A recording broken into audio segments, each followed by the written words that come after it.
a video on how to beat Blackbeard algae. So, Blackbeard algae basically comes from imbalance in the system, and my imbalance was Excel, Flourish Excel. I dosed that and I stopped dosing that because I ran out of it and I couldn't go buy it for a few days. And so Blackbeard algae appeared, you know? And partially that's on me because I wasn't taking care of the tanks. I was doing the water changes, I just wasn't paying much attention. I was still doing the weekly water changes, everything normal, and somehow the Blackbeard just took over the tank, all over my crypts, and pretty much every plant was covered, and all over the wisteria. And there are two methods. So I'll show you method 1 in this tank and method 2 downstairs in my 50-gallon. So method 1 is the Excel method, the Flourish Excel method. So I used this, and it says do not overdose, but I did overdose, and that's how you're supposed to treat Blackbeard algae. Since it's an imbalance in nutrients, I just add in more nutrients to fix that up. And soon after, a few days later, 2 to 3 days later, this appeared. So the Blackbeard algae was turning red.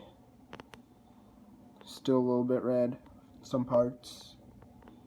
It's turning red, as you can see.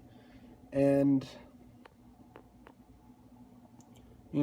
I thought, oh, what's happening? I looked up on Google that this is a sign of the Blackbeard algae dying. So that was great. And I got a few of my Siamese algae eaters from my 50-gallon. They're still very, very small, so I got them from downstairs and put them up in here. Put a couple ghost shrimp and a couple mono shrimp in here to clean that up. So basically for this tank, I overdosed Excel. That's what I did, and it worked pretty well. So I wanted to show you guys another view of the hydrogen peroxide treatment, and this is in my 50-gallon tank.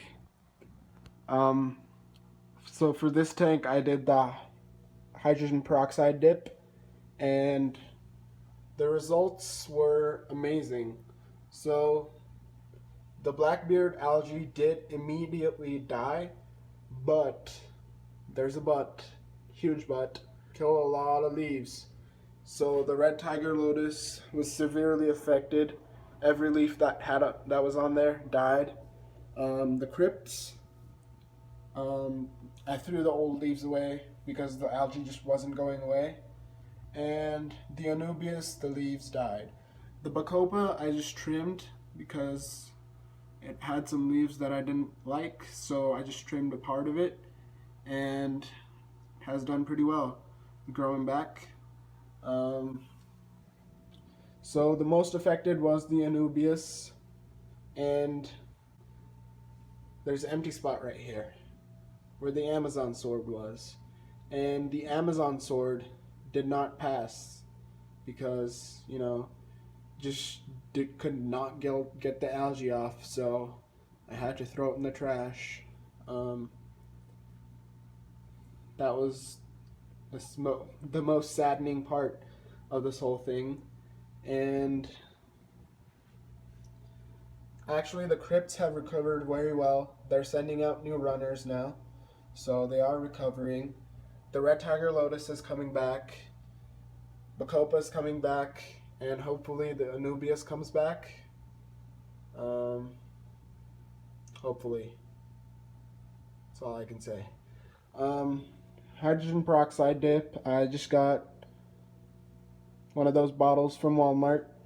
Put it in a bucket. Put some tank water, like about 4 gallons of water, and I soaked it in there for about 5 minutes.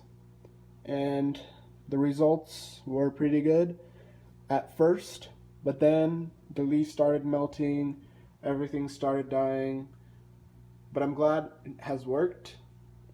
If you want to do that, that's alright, but I would definitely recommend the other method that I used on the 10 gallon, the Flourish Excel method, which works very well, honestly. I love that method, and it works just as well. It might be a little slower, but in the end, you get the same results. So why complain, you know? Um, so that's what the tank looks like, pretty empty. But I like this look, you know? Might add some more crypts and more Bacopa. Um, but yeah, I like this look. Thanks for watching.